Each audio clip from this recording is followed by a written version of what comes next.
próxima clase ya van a tener una conferencia. Están muy actualizadas de estructuras metálicas, del cual pues espero al final de este curso tener ya el libro totalmente actualizado. Hay otro libro muy importante es el diseño de estructuras de acero. También está en la biblioteca, hay 1 o 2 libros, no sé si estará virtual, del ingeniero Gabriel Valencia Clemen, un ingeniero de la Universidad Nacional, una de las, digamos, lumbreras en Colombia sobre estructuras metálicas, al igual que el doctor Jairo Uribe Escamilla, que también es de los que diseñan estructuras metálicas. Está el libro de McCormack, Diseño de estructuras de acero en McCormack, ya por la ecuación, la edición décima. No, perdón, la décima es en hormigón. El libro de McCormack es un libro porque que yo recomiendo porque es bastante didáctico y tiene bastante información.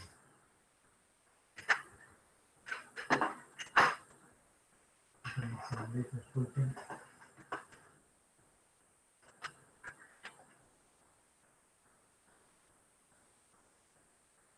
Entonces, este libro lo recomiendo. Hay unos manuales, está lógicamente el Reglamento Colombiano de Construcciones Sismorresistentes o norma NSR10. Se supone que ya este año debió salir la nueva actualización de las normas del Reglamento Colombiano, pero todavía no lo ha hecho. La ISC, o sea, el Instituto Americano de Estructuras de Acero en Estados Unidos, ya va por la N, como dice, aquí la versión del 2016. Hay otros textos más clásicos como este de Brenner, de Johnston Galambo, Bowen, y con mucho orgullo siempre les menciono el Manual de Diseño para Construcciones Agropecuarias, tesis de grado de Kelvin Quintero de la Universidad de Sucre. Simplemente es para comentarle que este señor ingeniero Kelvin Quintero, él terminó ingeniería agrícola, fue alumno mío, cuando la ingeniería agrícola pues se veía con bastante intensidad y los estudiantes tenían con una buena formación en el área de estructura, los ingenieros agrícolas. ¿Sí? Ese señor pues yo le dirigí el trabajo de grado y él hizo un resumen sobre las estructuras, construcciones agropecuarias. Allí, aunque eso ya hace muchos años, usted sabe que los conceptos básicos no cambian. La prueba está en que desde cuándo son las leyes de la mecánica, ¿sí? De Newton, y esos conceptos no han variado. La ley de Hooke tiene años, ¿sí? Y no han variado. Entonces, de la misma manera, los conceptos que están impregnados aquí en esta tesis de grado son también de mucha utilidad. Y quiero comentarles que este señor Kelvin Quintero, en estos momentos es un doctor egresado de la Universidad Nacional de Colombia y trabaja allá en Bogotá. ¿Sí? Un señor que le gustó, se especializó, era muy estudioso, muy juicioso. Precisamente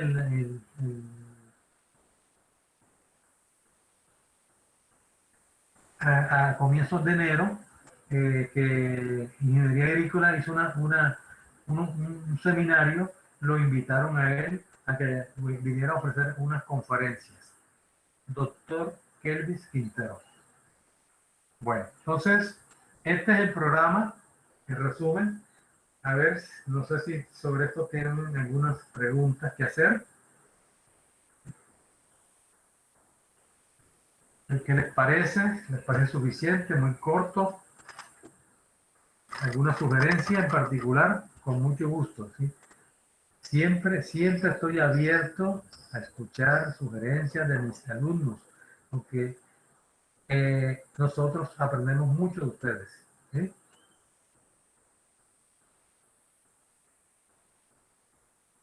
¿Tienen alguna pregunta? ¿Se me durmieron? A ver si...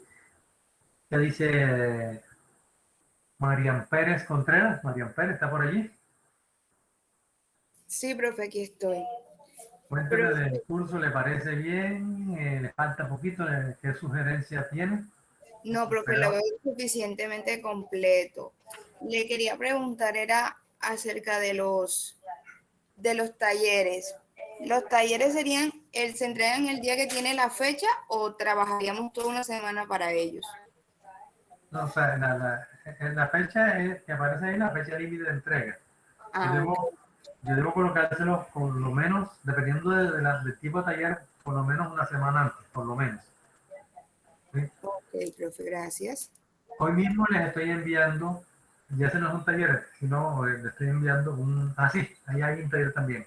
Hay un ejercicio resuelto, muy bien explicado de estática, y yo lo combino en una forma muy simple, porque realmente la ingeniería no es complicada, la ingeniería hay que saberla manejar, enseñar, y después que usted tenga los conceptos básicos, te aporta mucho a, al estudio de hacer, o sea, de hacer fácil esta carrera. Bien, bueno, entonces son las 8:48. Eh, Voy a hacer una pausa de 5 minutos con el fin de iniciar la conferencia sobre una visión completa sobre las estructuras metálicas a nivel mundial, en el cual vamos repasando y vamos viendo cosas nuevas sobre lo que es el acero, pero lo vamos a ver de una forma mucho más global para que ustedes al final del curso, de esta conferencia, se sientan muy motivados, o sea, mucho más motivados, ¿de acuerdo? E inclusive pueden hacer sus sugerencias sobre eso. Eh, Hoy vamos a ver una parte de esa conferencia y la continuamos en la siguiente clase. Yo se las voy a pasar también a sus correos. Recuerden que la idea es que eso usted lo baje en la plataforma, pero no sé si eso será como en otra semana que ya hayan subido los nombres de ustedes a esa plataforma. Entonces yo por lo menos ahora, hoy, esta tarde, le estaré mandando su correo alguna información como son el programa y el taller y esa conferencia. Entonces,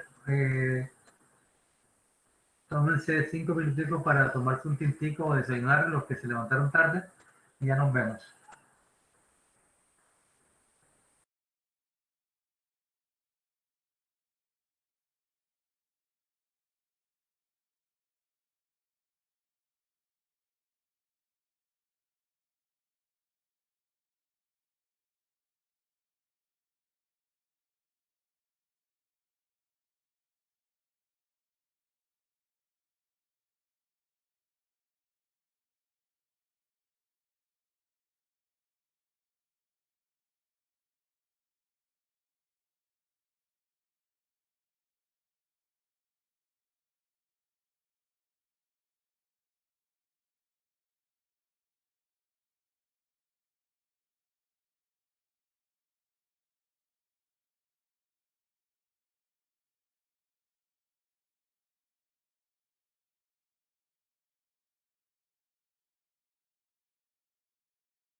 Muy bien, jóvenes, entonces aquí les estoy compartiendo pantalla.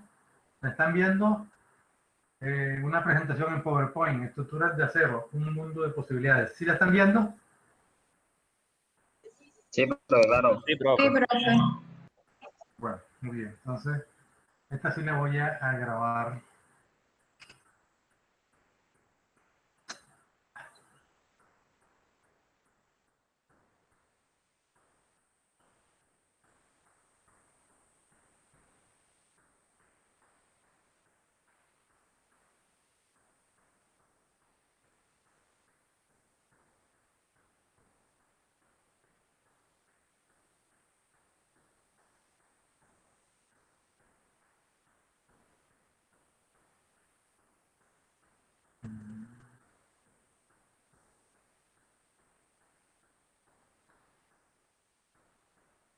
Que no me deja,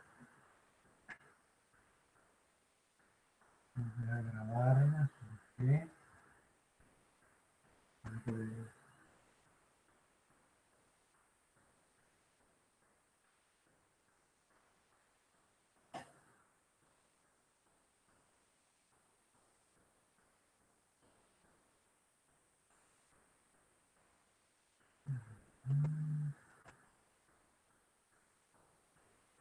Caramba, no me deja grabar.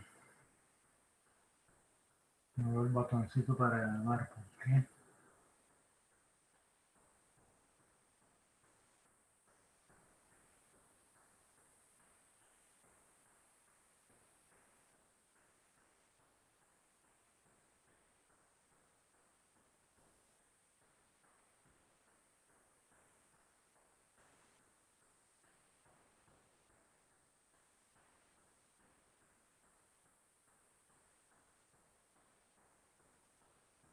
Listo.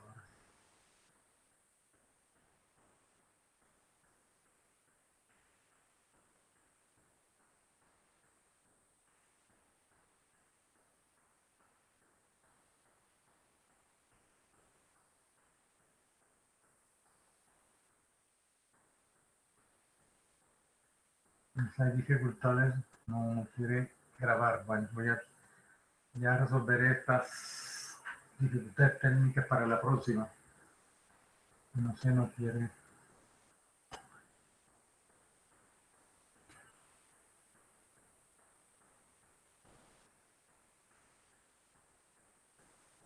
Listo, entonces pregunto nuevamente, ¿ya están viendo la presentación?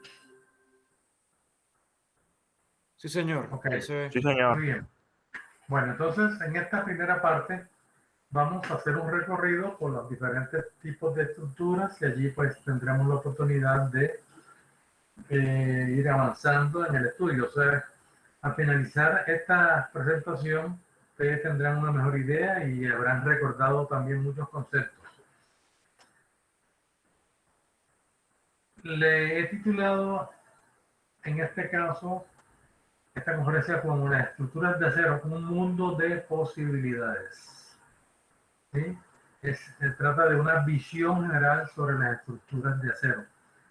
Y aquí particularmente esta fotografía que estamos mostrando corresponde a la estructura del auditorio del Centro Familiar Cristiano de Sincelejo que queda en el barrio La María, al lado de Corpo Sucre. Creo que muchos deben conocerlo, cercano a la avenida de Carlos Galán. ¿Sí lo ubican? ¿Algunos?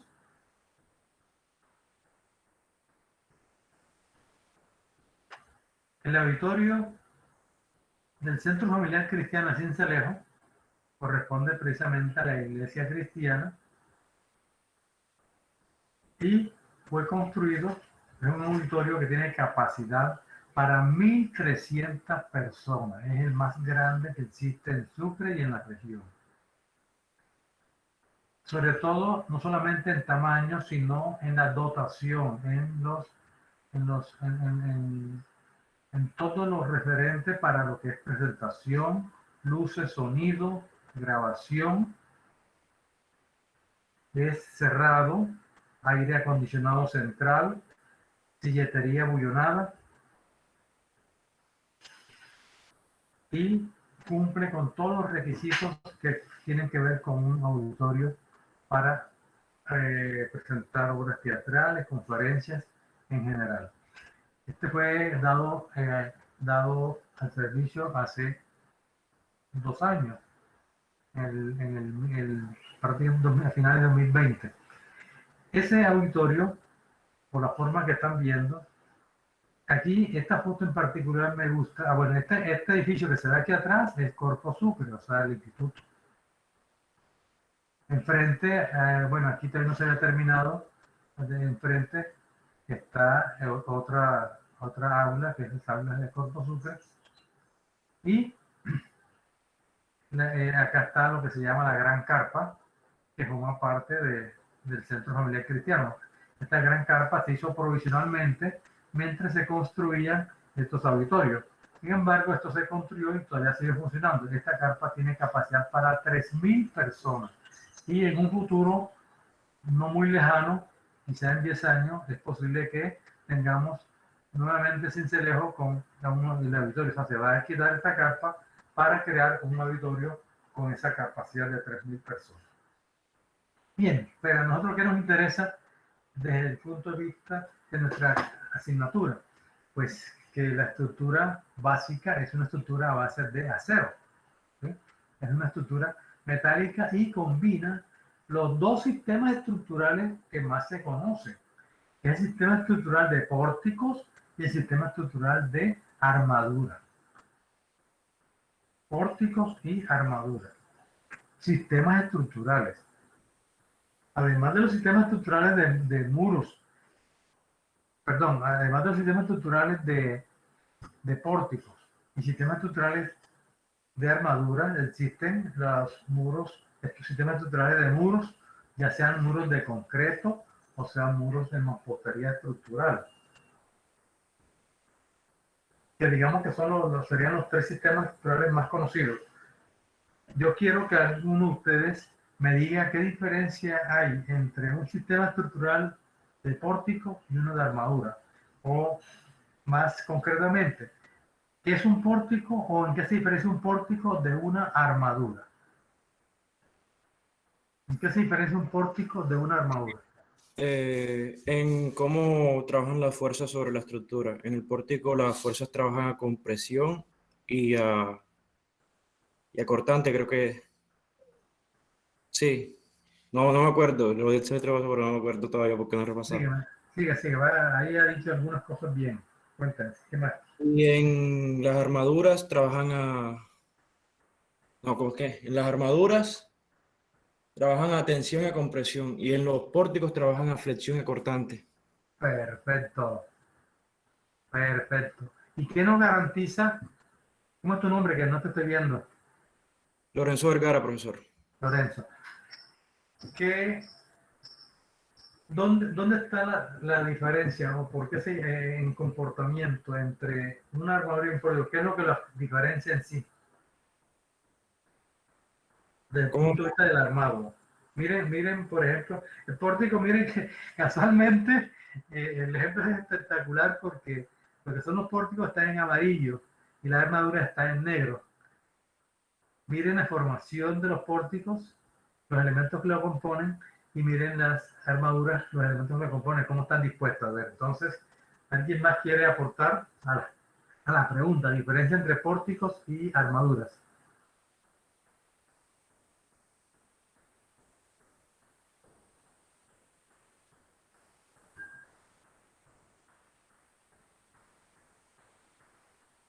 A ver, este tema desde que comienza el curso de hormigón, yo lo toco. En análisis se diferencian, hermano. A ver, Valentina Castillo, Valentina.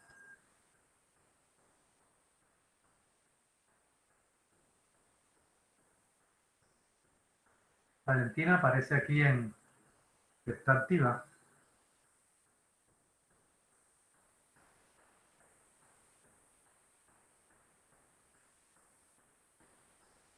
¿Qué le pasó a Valentina? Se fue a dormir, a desayunar. Veamos Olga Lozano. Olga Lozano.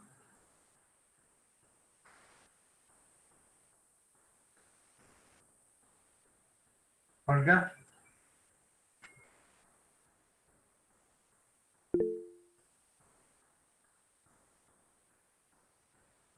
esto es lo que yo quiero evitar, ¿sí? Es lo que les comenté desde el inicio de la clase. Importante que ustedes se metan en el cuento, si estén aquí activos. Si uno pregunte, pues respondan. Porque eso es lo que les permite a ustedes saber, decirle al profesor si está entendiendo o no está entendiendo, si están ubicados, si están interesados. Entonces, por favor, señores, quiero que se mantengan activos. No es que ustedes cumplan simplemente para que el profesor crea que está ahí presente y ya llenó la asistencia. Ustedes son los que se engañan si no hacen las cosas como son. A ver, ¿qué dice Jesús Medina?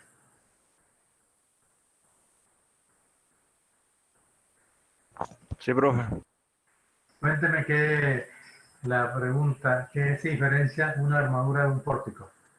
Complementándola para ser más preciso la información que dio su compañero Lorenzo.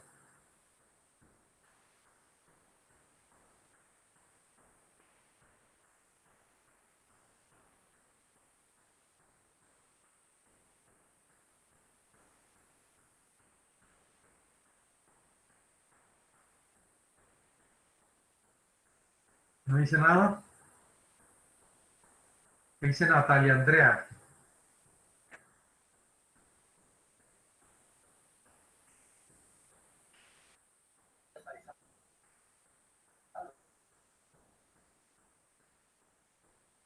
Dígame, profe, a mí. Sí, veo que no está atenta. ¿Profe, conmigo o con otra persona? No, profe, aquí estoy. Ah, porque aquí aparece, acá dice Natalia Andrea, pero acá dice Marian Pérez. ¿Cuál es el nombre? Profe, yo me llamo María Andrea Pérez. Ah, es que acá aparece Natalia Andrea Martínez. Ah, O ok. sea, Escuché María Andrea, por eso fue que sí, pregunté. sí, claro. Listo, María Andrea. Cuénteme, haga su aporte a la pregunta que acabo de hacer respecto a la diferencia entre pórticos y armaduras. Bueno, profe, el pórtico, las cercas solo transmiten a los pilares y los pórticos transmiten hacia las vigas. Es como que una de las más notorias que tenemos.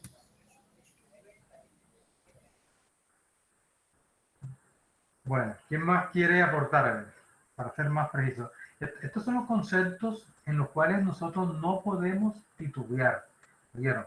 Estos son los conceptos básicos del diseño estructural que usted los aprendió desde que vio estática, después vio resistencia y los complementó en resistencia, en análisis estructural. O sea, los sistemas estructurales se clasifican en sistemas reticulares y sistemas masivos. Los sistemas reticulares son los que están formados por elementos de retícula, en forma de retícula, una cuadrícula, ¿sí? Entonces, y son elementos, están conformados por elementos prismáticos. Entonces, esos elementos prismáticos, dependiendo de la disposición que tenga, se clasifican en pórticos o se clasifican en armaduras. Entonces, los pórticos, ¿por qué se caracterizan? Los elementos están formados por columnas y vigas, o sea, elementos que están sometidos a compresión, a flexión, ¿sí? O a flexo o compresión. Las uniones son rígidas, eso es lo que los caracteriza, las uniones son rígidas y como son rígidas son capaces de transmitir momentos de un elemento al otro, o sea, una viga es capaz de transmitir momentos a la otra viga o a la columna. Acá esta columna que llega acá puede transmitir momento a esta viga o a la columna de abajo. Y las unidades son rígidas, mientras que las armaduras, si ustedes observan, ¿por qué se caracterizan? Porque están dispuestas en forma de triángulos. Los elementos son triangulares, o sea, la forma geométrica es en forma de triángulo. Las cargas están aplicadas en los nudos. Las uniones son articuladas, se consideran articuladas, mientras que acá son, en los pórticos son empotradas, y esa diferencia hace que las armaduras esté compuesta por elementos que están sometidos a cargas axiales de tensión o de compresión, mientras que los pórticos están sometidos a cargas axiales, a cargas que pueden ser axiales, cargas portantes o momentos flectores. ¿Sí? Entonces esa es la gran diferencia entre lo que es un pórtico y una armadura. Entonces, en este momento quiero que ninguno me titubee en la próxima cuando le toque aplicar, porque de eso depende la manera como usted va a afrontar el diseño de una armadura o de un pórtico. O sea, diseñan de manera bastante diferente. Y miren ustedes cómo esta sola gráfica enseguida nos detiene y nos abre el horizonte y nos muestra algo totalmente diferente, no nuevo, simplemente que ustedes lo han olvidado. El otro aspecto con los pórticos es que precisamente como estos elementos están conformados en esta forma, formando una, digamos, aquí hay un recuadro, un rectángulo, entonces cuando se le aplican cargas horizontales debido al viento o al sismo, esta estructura se puede deformar. Y los pórticos pueden ser un poco flexibles en comparación con las armaduras. Las armaduras, como están en forma de triángulo, son más rígidas, a pesar de que las uniones sean articuladas. Mire, parece contradictorio. Sino que la forma del triángulo hace que, recuerden que el triángulo es el elemento más rígido que existe. Entonces, cuando el pórtico no tiene la suficiente rigidez, esa rigidez, sobre todo en las estructuras de acero, se puede lograr utilizando estos elementos en diagonal. No sé si lo están viendo, estoy señalando aquí con el ratón. Aquí. Estos elementos en diagonal se llaman riostras. Esas riostras van de una esquina a la otra esquina y se interceptan o no en este punto. Cuando digo se interceptan o no es porque o pueden estar libres o pueden estar unidos allí a través de una articulación. Entonces, a través de esa articulación le transmite al resto de la estructura una rigidez que evita que el desplazamiento sea mayor o lo que se llama la deriva, ¿sí? Desplazamiento relativo entre un piso y el otro. Miren ustedes que esta sola diapositiva nos da para hablar durante toda la hora sobre la diferencia entre pórticos y armaduras. Bien, entonces, pasando, porque como esta es apenas una introducción, paso a la siguiente pregunta y decimos que es el acero. Entonces, el acero, ya ustedes saben perfectamente de su kinder, que es una aleación de hierro en un 98% y cantidades muy pequeñas de carbono, en menos del 2% de contenido. Y hay otros minerales que tienen que entran más bien como impurezas, aunque otros sí se adicionan para mejorar las propiedades del acero. Ya tenemos allí, por ejemplo, impurezas tenemos como el azufre, el magnesio, y hay otros elementos que son adicionados especialmente para conferirle nuevas propiedades, como son el cromo, que lo hace inoxidable. Otros les dan unas características de mayor resistencia. Pero en esencia es importante decir que el acero es una aleación de hierro y carbono en esas proporciones. ¿Cómo se produce el acero? Entonces, el acero ya sabemos porque existen unas grandes fábricas, ¿sí?, que se llaman acerías. Las acerías, como la acería Paz de Río, ya eso prácticamente lo que hay es el nombre, las acerías se caracterizan porque fabrican el acero a partir de los minerales bases. O sea, ¿dónde se extrae el hierro? Se extrae de unas minas, ¿sí?, que contienen hierro. El coque, de ahí el coque o carbón, de ahí sale el carbono. Y la caliza es un elemento catalizador, ¿sí?, que sirve como un catalizador entre el hierro y el coque. Entonces, de estos materiales base se forma lo que es, mediante esas combinaciones, esas proporciones, lo que es el acero. Pero también el acero que se utiliza en la construcción y en general para fabricar una cantidad de equipos, de estructuras, parten del reciclaje de las chatarras, o sea, las chatarras que quedan, los residuos de los edificios que se demuelen, de los automóviles, una cantidad que uno cree, me parece increíble, de que de esas chatarras se pueda suministrar un gran porcentaje. Se puede decir que las chatarras constituyen un 75% del contenido del acero que se distribuye. ¿Sí? Yo le hacía algunas preguntas a algunos productores de, oye, ¿dónde sale tanta chatarra? Como para mantener la producción anual de un país, del mundo. Y sí, efectivamente, así es. Entonces, en la chatarra lo que hace es que se selecciona la parte que es de hierro a través de unos imanes gigantescos. Entonces esa chatarra se mete en un horno, una caldera, donde se funde a altas temperaturas. Se le revisan las propiedades, porque como es una chatarra, pues no va a tener, las chatarras no solamente tienen acero, sino que también tienen otra serie de minerales. Y entonces allí es donde se hace como si diríamos una depuración y se le echan los componentes que hagan falta para lograr las proporciones adecuadas que garanticen una calidad de ese acero. Entonces, de esa siderúrgica, la que más se conoce es la de Sogamoso, pero hay siderúrgica ya en Sidenorte, en Barranquilla, hay una siderúrgica en Pacífico, en Cali, en Bogotá hay otra siderúrgica. El acero no sé si todavía está presente, pero es importante todos ustedes que sepan esas dos diferenciaciones, dónde proviene el acero.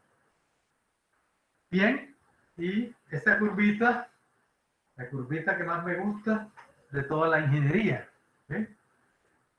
Esa curvita nos enseña demasiado. La curva de esfuerzo, deformación, esfuerzo, aquí en este caso medidos aquí está medido en KSI, pero los esfuerzos muchas veces se miden en megapascales. Y las deformaciones unitarias no tienen unidades porque deformación unitaria es deformación sobre longitud inicial. El esfuerzo, sabemos que esto tiene de P sobre A, entonces espero que para la próxima clase, pues, ustedes me recuerden cómo se llega a este tipo de curva y las propiedades de esta curva. Miren que esta es una curva especial, única para el acero. Observen ustedes que estos son aceros de diferente resistencia. Este es acero grado 40, o sea, 40 son 40 KSI o 40.000 PSI o libras por pulgada cuadrada. Y equivale a 2.800 kilogramos centímetro cuadrado. El acero grado 60 es el más común en varillas, es de 60.000 PSI o 4.200 kilogramos centímetro cuadrado o 420 megapascales. Estoy recordando todas estas cositas que ya ustedes saben de hormigón y del curso de resistencia. Hay otras barras que son de muchísimo más resistencia y unos alambres. Miren, entonces, que hay unas resistencias pues bastante grandes. Estas resistencias llegan hasta 260 y 270.000 PSI. Estos son los que se utilizan para hacer cables de alta resistencia, como el cable potenzado, o barras con las cuales se fabrican tornillos de alta resistencia de 150.000 PSI. Y estas grado 60 y grado 40 corresponden al acero que se utiliza en las estructuras de concreto reforzado. Aquí entre ellas está el acero que se utiliza en estructuras metálicas, que es el grado 50, grado 40. Entonces, espero que para la próxima clase voy a hacer algunas preguntas adicionales para que tengan en cuenta pues qué representa esta línea, por qué es así, por qué esta línea es horizontal, qué representa esta horizontalidad.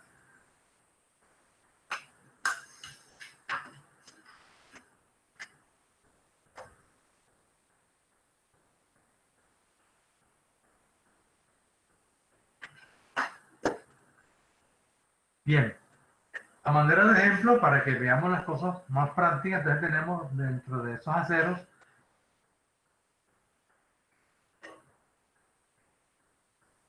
tenemos las varillas, ¿sí? Las varillas que eran en longitudes de 6, 9 y 12 metros. Pero aquí es importante, jóvenes, que ustedes diferencien entre, en este proceso de fabricación del acero, diferencien entre dos puntos bien importantes. El acero laminado en caliente, acero laminado en caliente. y hay acero laminado en frío. El acero laminado en caliente es aquel acero que se forma a partir de la cochada, o sea, de la fundición del acero. Ese acero, cuando está fundido y ya está listo, se echa en unos moldes, ¿sí? Y esos moldes le dan la forma que usted quiera. Entonces, esos moldes lo convierten en láminas, en barras, como estas que están aquí, en alambrones o en perfiles, ¿sí?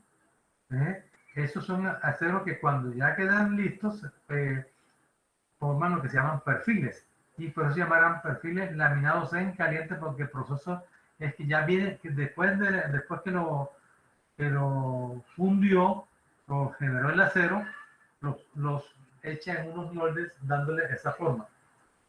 Así tenemos esto que son los que uno llama calambrones o chipas, también le llaman. Esas son varillas lisas que vienen en diámetros de 3/8 de pulgada o de media pulgada o de 1/4 pulgada. Estos son lo que llaman chipas o rollos de alambre de acero. Acá, como estamos mencionando los diferentes tipos de perfiles, tenemos las láminas o placas, ¿sí? Láminas placas, láminas planas. Esas láminas vienen, se cortan en longitudes de 1,22 por 2,44, son las más utilizadas. Esas medidas vienen del sistema internacional. Esas láminas se utilizan después para formar para otros usos. Acá tenemos las bobinas, también son unas placas que se desenrollan. Entonces estamos hablando, repito, de los perfiles laminados calientes. Tenemos las láminas, tenemos las barras o varillas, los alambrones, y vamos a mostrar los perfiles. Entre los perfiles, estas son las formas que se obtienen de ellos. La sección transversal de esos perfiles laminados en caliente, que se llaman perfiles, las formas de perfil son un perfil en I o H, un perfil en canal o C, perfil en ángulo o L, perfil tubular redondo. Perfil tubular puede ser cuadrado o puede ser redondo, en este caso redondo, y son huecos. La unión de dos canales forman lo que se llama una sección compuesta en forma de I, o la unión de dos ángulos colocados así como están espalda con espalda forman una T o forman una C. Acá tenemos los mismos perfiles mostrados arriba, vistos en 3 dimensiones. Pero es importante que desde ya se familiaricen con la forma, ¿sí? Cuando uno habla de un perfil en ángulo, se refiere a la sección transversal, o sea, esta. Y cuando uno habla de un ángulo de 3 por 3 por 1/8, se refiere a un ángulo que tiene 3 pulgadas de largo, 3 pulgadas de ancho y un espesor de 3/8 o 9,5 milímetros. Entonces, cuando uno habla de los perfiles, se refiere siempre a la sección transversal, porque el perfil es largo, así como se muestra hacia acá. Voy a mostrarles enseguida una foto para que lo tengan claro, pero es importante desde ya que queden muy bien familiarizados. Miren aquí cómo estas dos C se unen frente con frente para formar un tubo cerrado también. Esos son los perfiles laminados en caliente. Aquí podemos verlos en una fotografía, lo que son los perfiles en I. Estos perfiles en I, observen que en este caso las aletas son bastante más delgadas, más cortas que el alma, así se llaman estos en este perfil en I. Aletas, los extremos o flanches, y el alma o nervio que los une. Estos son los perfiles en I. Esos perfiles también vienen fabricados en longitudes de 6, 9 y 12 metros de largo. Aquí tenemos los perfiles tubulares, en este caso tubular cuadrado, son huecos. Se utilizan mucho para columnas y también para vigas. Acá los perfiles en I de este tipo, tenemos los perfiles que se utilizan es para vigas. Mientras que los que son casi cuadrados, o sea, el ancho de la aleta es casi igual al del alma, son perfiles H, que son los que nos utilizan como columnas. Estos tubulares se pueden utilizar indistintamente en uno y otro. La gran diferencia entre los perfiles tubulares y los perfiles en H o de alma abierta es que estos perfiles tubulares son muy resistentes a la torsión. Entonces, un elemento que esté sometido a torsión debe usarse el tubo, mientras que un perfil tubular no tiene resistencia a la flexión, muy poquita, a la torsión, muy poquita. Estos se utilizan como vigas. En este caso, el color que tienen es un anticorrosivo, se le aplica. Estos perfiles, como veremos, fueron utilizados en un proyecto que se hizo en el eje cafetero. Acá, entonces, vamos a mostrar ahora los perfiles de lámina delgada doblados en frío. Entonces, por favor, jóvenes, grábense de una vez por siempre esto que acabamos de ver. De acuerdo al proceso de fabricación de los perfiles de acero, se clasifican en dos grandes grupos. El primero que ya mencioné, perfiles laminados en caliente, fueron los que mencioné. Y resulta que a partir de estas láminas, estas placas, usted las somete a unos troqueles, a unos rodillos que los alargan y le dan forma, aparecen estos perfiles que los adelgazan. Estos perfiles usted comienza con espesores de 3/8 de pulgada, o sea, 9.5 milímetros de espesor, y cuando comienza a estirarlos en esos troqueles, los adelgazan hasta, por ejemplo, de 9.5 milímetros, usted los pasa a 3 milímetros, los pasa a 2.5, a 2, a 1.5 milímetros, ¿sí? Son elementos muy delgaditos, se llaman perfiles, y como fueron formados a partir de los perfiles laminados en caliente, entonces eso se llamarán perfiles de acero, en lámina delgada, porque quedan muy delgaditos, doblados en frío. ¿Por qué doblados en frío? Porque esto simplemente usted cogió la lámina y la dobló, mientras que aquellos perfiles ya saben que fueron colados en caliente, ¿cierto? Entonces, por favor, tengan muy clara la diferencia entre un perfil laminado en frío y un perfil laminado en caliente.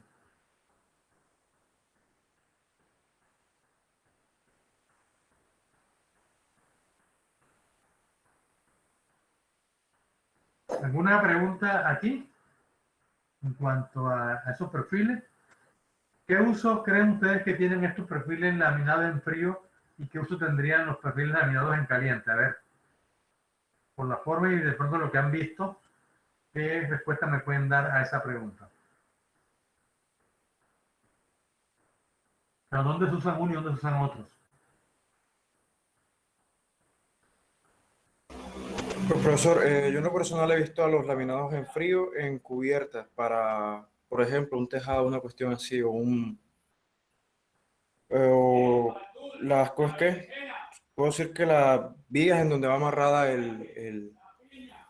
las losas de, como popularmente se les dice, Ternit, y las que son en caliente, están más que todo destinadas para sistemas que van a soportar cargas, sistemas estructurales. Muy bien, perfecto. No sé si alguien de todos modos quiera complementar a la pregunta, a la respuesta de su compañero.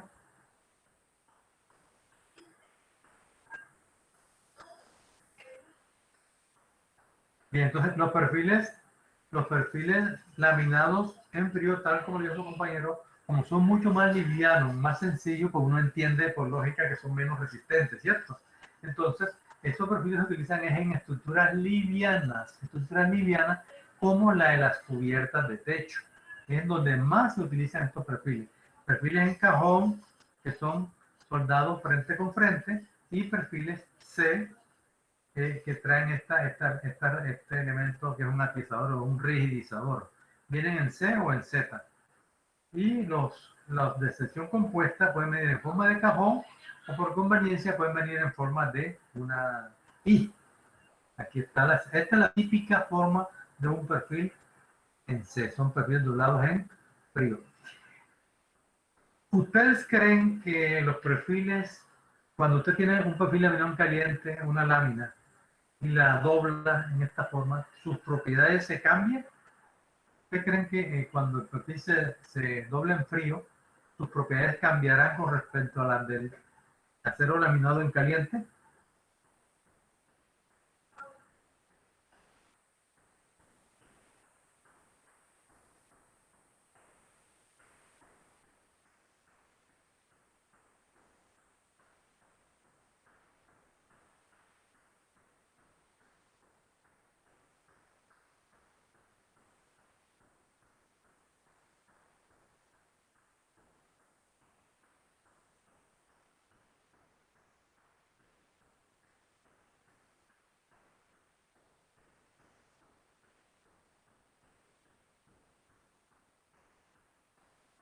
Parece que estuviera solito, ¿no?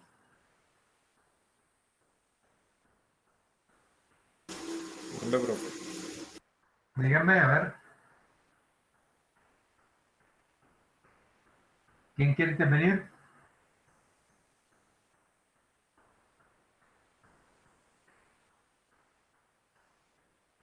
Por favor, jóvenes, atrévanse a hablar, participen para que la clase no se haga aburridora. Yo hablando 2 horas, eso es muy cansón tanto para ustedes como para mí, ¿sí? Y la participación de ustedes es fundamental porque es la que me permite a mí retroalimentar, saber si están entendiendo o no.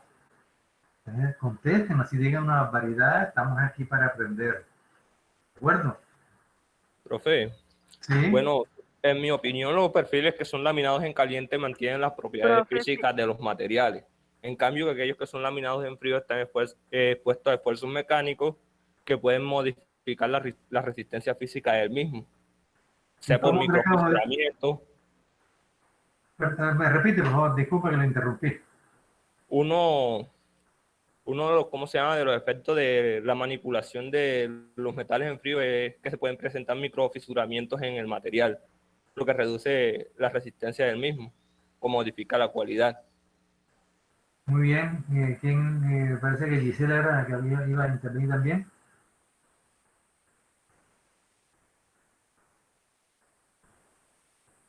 ¿Quién más quiere aportar? A ver, Lilibet, sí, profesor. dígame. La pregunta es que si cuando usted coge una placa, una lámina, y la dobla, una lámina que fue fabricada en caliente, la dobla y la estira para luego formar un perfil laminado en frío como es una C, ¿cree que las propiedades se modifiquen a favor o en contra? Bueno, profe, el acero sigue siendo acero, pero como de pronto en laminado en frío,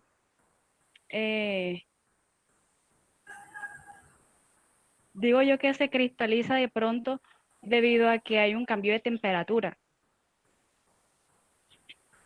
por lo que de pronto puede hacer que se disminuya su ductibilidad,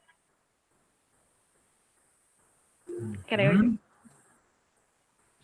Bien, usted acaba de mencionar la palabra más importante de todas, ductilidad. ¿Y usted cree que esa utilidad se modifica a favor o en contra? O sea, se hace más dúctil o menos dúctil? Se hace menos dúctil, disminuye, profe. Sí, señor. Entonces, recuerden cuando mostraba la gráfica, ya que la mencionó, y tocó el tema importante.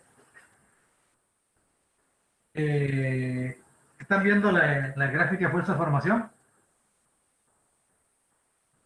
Sí, señor. Ok. Entonces, miren ustedes que en este caso, el acero grado 40 que está aquí dibujado en rojo, él arranca de una línea recta. Después, cuando llega a un punto de cierta resistencia, se torna horizontal. Ya saben que eso significa que el acero, en este punto, el esfuerzo es el mismo, pero se sigue deformando, ¿sí? Entonces él se deforma sin perder resistencia. Esa propiedad es lo que se conoce como ductilidad, la capacidad de deformarse en material sin perder resistencia. Y esa es la propiedad que deben tener todos los aceros estructurales. ¿Sí? Sí, profe. Los aceros estructurales que se utilizan deben ser dúctiles, porque ahí está el fundamento del diseño sismo resistente. Durante un sismo la estructura aparecen unos esfuerzos tan altos, tan elevados, que la estructura se sale del rango elástico y se va al rango plástico. Si la estructura no tiene esta propiedad de utilidad, simplemente colapsa. Pero si él se puede deformar, el edificio simplemente se deforma, se agrieta un poquito, se puede quedar un poquito movido, resentido, pero no se cae, que es lo que se trata de hacer en un acero dúctil. Entonces, esa es una de las características.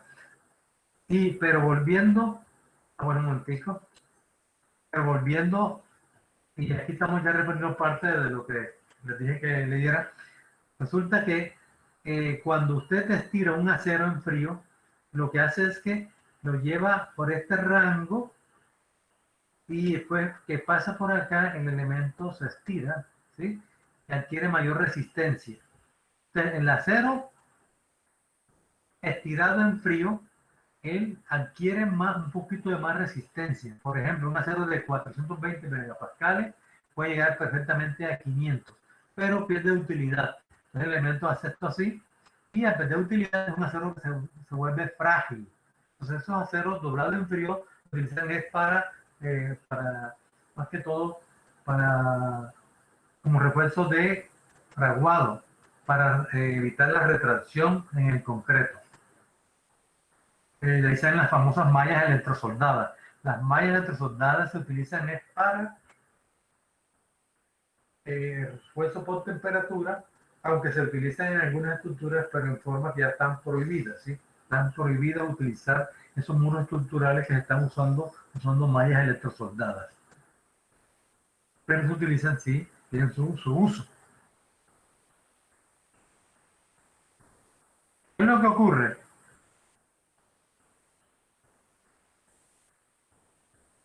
Que cuando usted dobla, usted va a doblar este elemento, al doblarlo, esto para que se doble, en la parte externa se estira, ¿sí? Ese es el estiramiento extra que usted le está dando.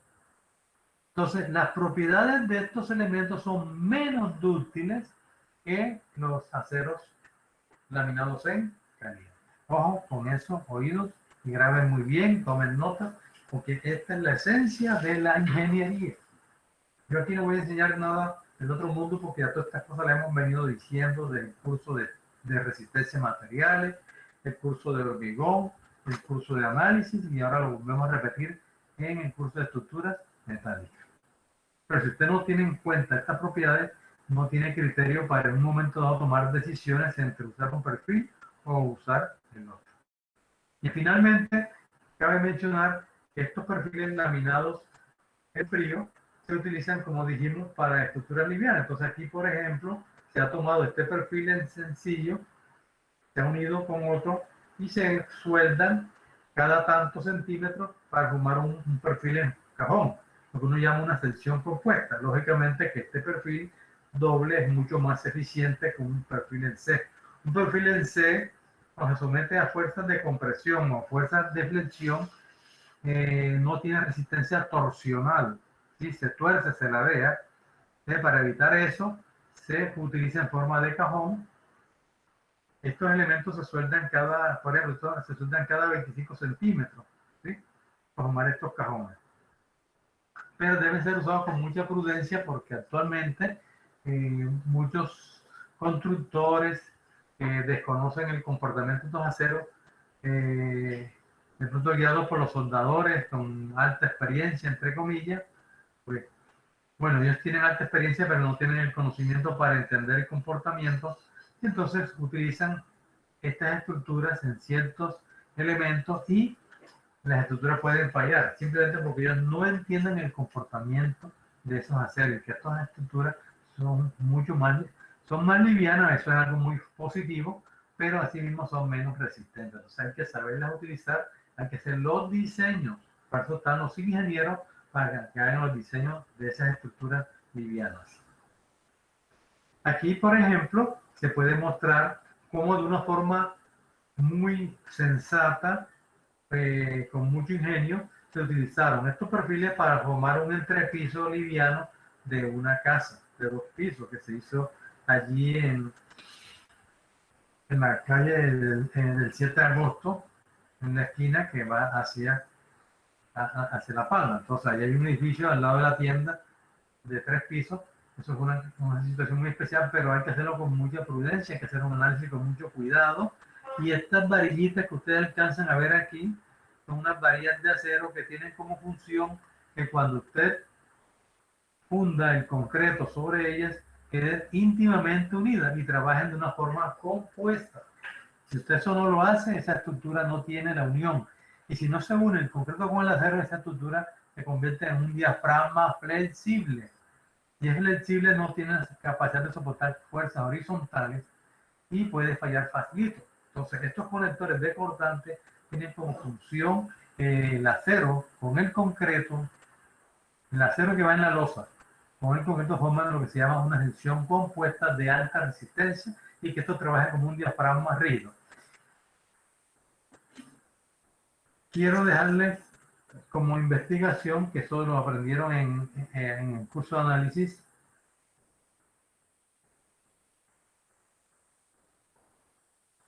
en qué se diferencia un diafragma rígido de un diafragma flexible. O si alguien tiene el concepto, me lo puede responder.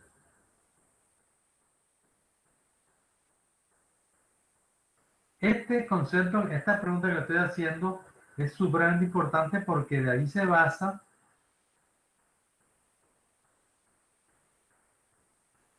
el diseño que usted en análisis estructural ve. Cuando usted ve un pórtico, allí le enseñan qué pasa cuando usted hace pórtico. Y para poner ejemplo, pueden tomar un pórtico de un piso. ¿Qué pasa cuando le aplica una fuerza horizontal? Ahí les dejo la inquietud y les estoy dando prácticamente la respuesta. Continuamos.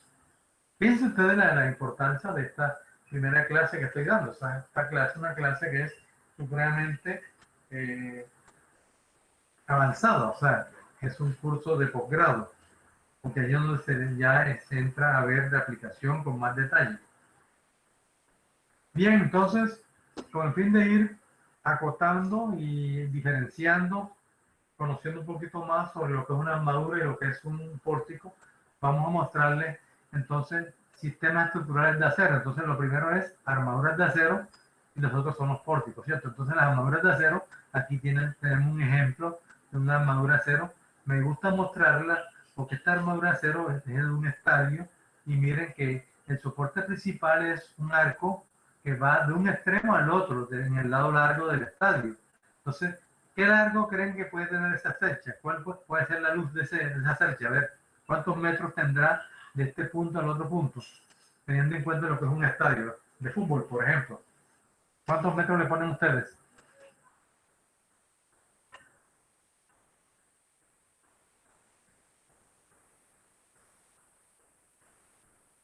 A ver, no contesten al unísono. Profe, Dígame. algunos 150 o 160 metros. Sí, por ahí, por ahí. Entre 150 a 200 metros, dependiendo si tiene pista atlética o no, ¿verdad? Entonces, mire, aquí se utiliza esta armadura, es una armadura que uno llama de armadura de arma abierta, ¿sí?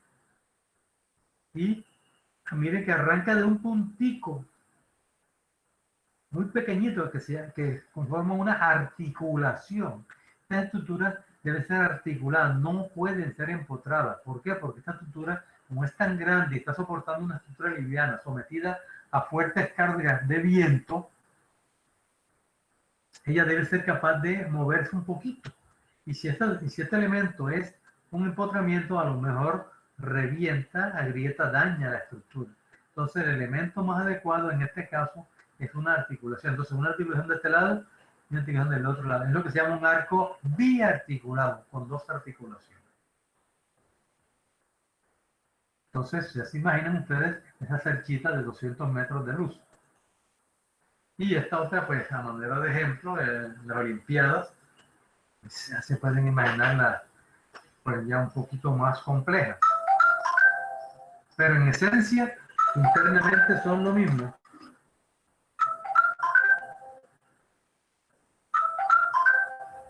Discúlpeme que no tenía apagado.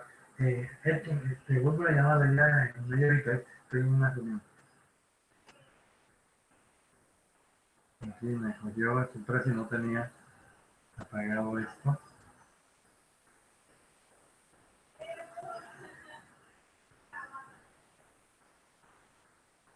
Listo. Bueno, pero vayamos a unas estructuras que estamos viendo todos los días. En los coliseos, en los polideportivos, que se están usando muchísimo aquí en la región, en Sincelejo, en Corozal, en casi todos los municipios están construyendo este tipo de polideportivos, ¿sí? Son muy prácticos. En este caso, son estructuras en forma de arco, también en forma de arco, pero miren que ahora sí les debe quedar totalmente claro la diferencia entre una armadura y un pórtico. Miren cómo los elementos están dispuestos en forma de triángulo, ¿sí? Hay un elemento en la parte inferior, un elemento en la parte superior que se llaman cuerdas, cuerda superior y cuerda inferior. Y las unen unos elementos formando triángulo que se llaman celosía, celosía con C y S. Entonces, esto es lo que se llama una armadura. Pero lo más importante en este proyecto es que cuando uno dice una armadura se caracteriza porque está conformada por elementos dispuestos en forma de triángulos. Aquí está la primera condición. Segunda condición, que la carga esté aplicada en los nodos. Entonces miren que aquí para que la carga esté aplicada en los nodos, ¿qué es lo que está cargando la armadura? Está cargando la cubierta, ¿cierto? Y la cubierta está ligada a los vientos, está ligada a los cielos rasos, a las luces. Entonces, esas cargas se transmiten a la percha a través de la cubierta, a través de estos elementos que llegan a los nodos. Estos elementos, ¿cómo se llaman? A ver, ¿quién se acuerda? Estos elementos que van aquí soportando el techo, ¿cómo se llaman? Si no estoy mal, se llaman correas, profe. Sí, señor, se llaman correas o largueros. Son unas vigas. Entonces, esos largueros o vigas son los que transmiten la carga, se colocan de tal manera que queden en los nodos, ¿sí? Y esos nodos entonces transmiten la carga en este punto. Eso garantiza, jóvenes, que si estas uniones se consideran que son articuladas, porque así, esa es la tercera condición entonces. Primera condición, en forma de triángulo. Segunda condición, carga en los nodos. Tercera condición, que las uniones se consideren articuladas. De con esas tres condiciones, ¿qué resulta? Que los elementos de una armadura quedan sometidos únicamente a la acción de esfuerzos de tensión o esfuerzos de compresión.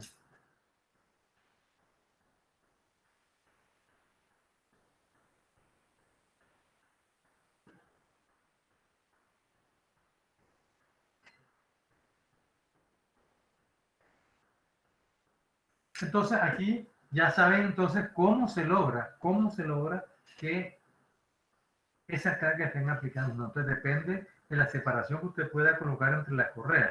Esa separación de las correas depende del tipo de lámina, ¿sí? Si usted tiene una lámina de ajover o una lámina termoacústica que es muy delgada, muy liviana, esas separaciones no pueden pasar de 1 metro, de 1,10. Mientras que si tienes un elemento con un calibre mayor, más grueso, es posible que a usted la separación pueda ser de 1,5 y hasta 2 metros. Si la lámina es en forma de canaleta, puede aguantar hasta 3 metros de separación. Entonces, la separación de las correas y con ella de los nodos en una cercha depende del tipo de lámina que usted vaya a utilizar. De tal manera que cuando usted vaya a diseñar una armadura, lo primerito que tiene que preguntarle al arquitecto es qué tipo de láminas van a utilizar. Y ese tipo de láminas va a depender del uso, ¿sí? No es lo mismo una lámina para una bodega de almacenamiento de yuca o una lámina de un centro comercial o de una cancha de microfútbol o fútbol o básquet, o que forme parte de una cubierta de una vivienda. Esos aspectos usted tiene que tomarlos muy en cuenta.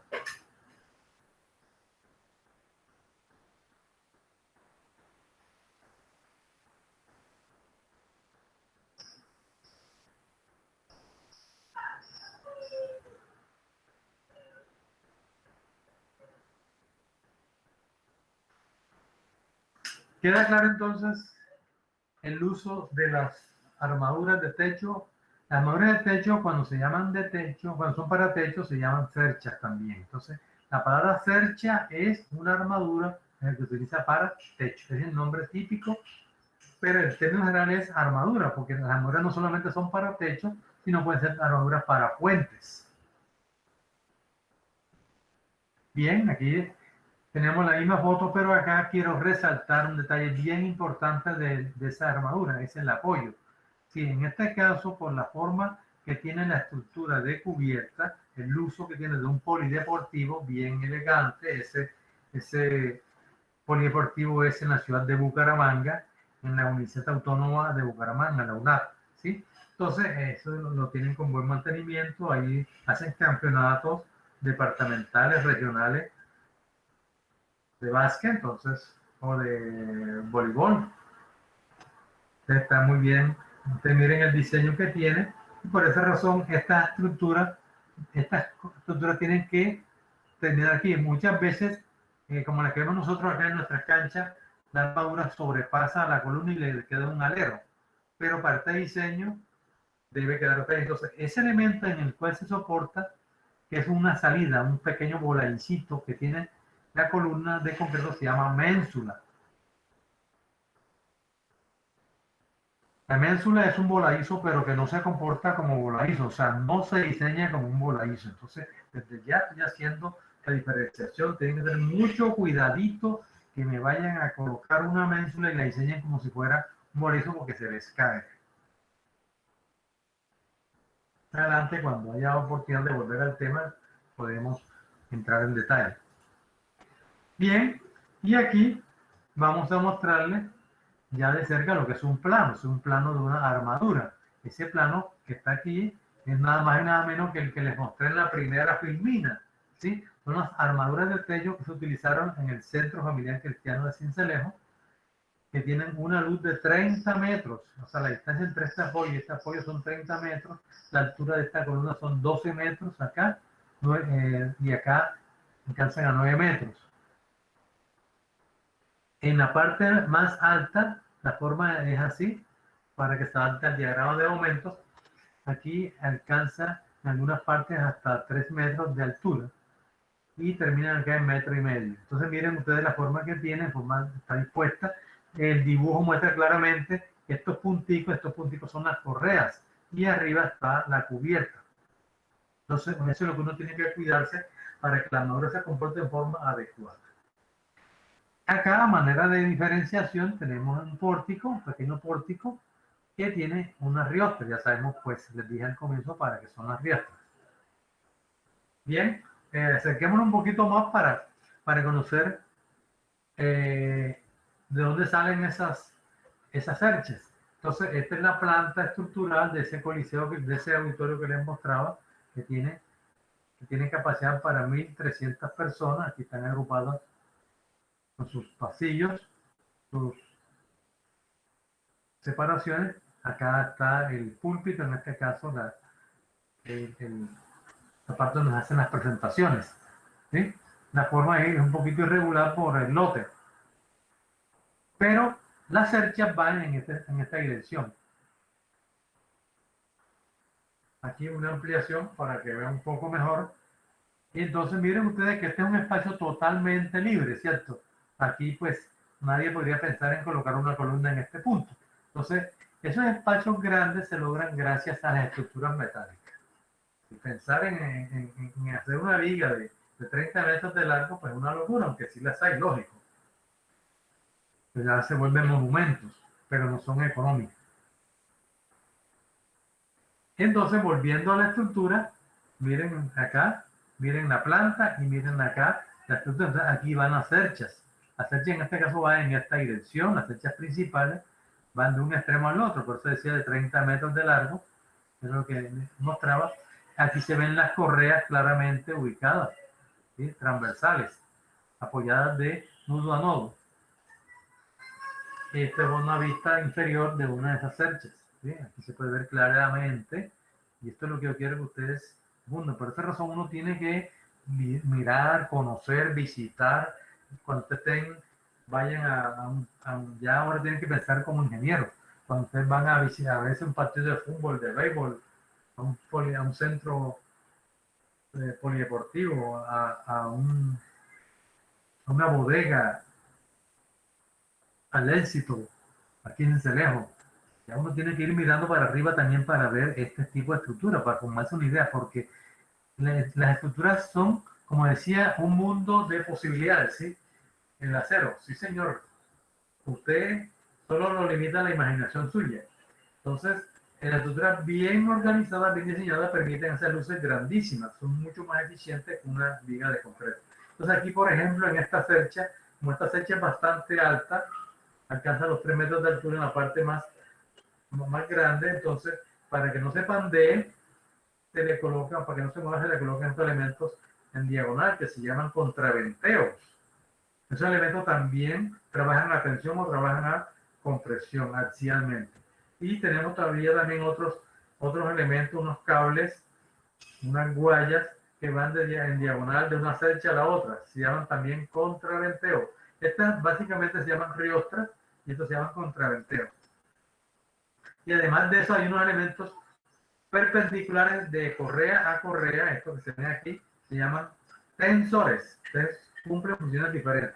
Entonces, resumiendo, tenemos armaduras de techo, cuerda superior, cuerda inferior y celosía. Tenemos correas o largueros que soportan el techo. Tenemos los contraventeos que van de una cercha a la otra. Tenemos las riostras verticales y tenemos los tensores. Los tensores van de correa a correa. Después veremos más adelante el uso de cada uno de ellos.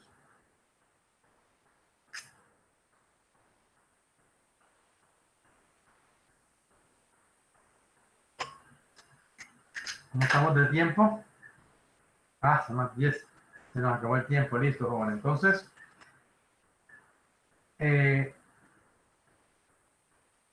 con esto, dejamos hasta aquí. Vimos lo principal, ¿cierto? Lo principal. Aquí se ve, los dejo con esta filmina, en donde se puede ver claramente los apoyos que tienen la cercha de una columna a la otra, los pórticos, etcétera. Entonces, espero que con esta presentación de hoy ustedes se animen a estudiar con ahínco, con ganas, con mucho amor, con ganas de aprender y ser unos buenos profesionales. El profesor no está detrás de ustedes, muchos están dormidos, otros están en la hamaca, algunos entraron y se salieron, ya eso es responsabilidad de cada quien, en eso sí es claro, ¿sí? No se engañen ustedes mismos, aprendan, tengan la oportunidad que les da la vida, sus padres, al matricularlos, porque no solamente es el gasto de la matrícula, sino los demás gastos que implica la educación. Entonces, muchas gracias, bienvenidos a este curso, espero que haya sido de buena motivación y que en la próxima clase pues estén todos bien puntualitos. Listo, profesor, gracias a usted. Sí, señor. Entonces, nos vemos en la próxima clase, que es el jueves a las 10, ¿verdad? Sí, señor. Bueno, entonces que tengan buen día. Hasta pronto. Listo, profe, gracias. Listo, profe, hasta luego.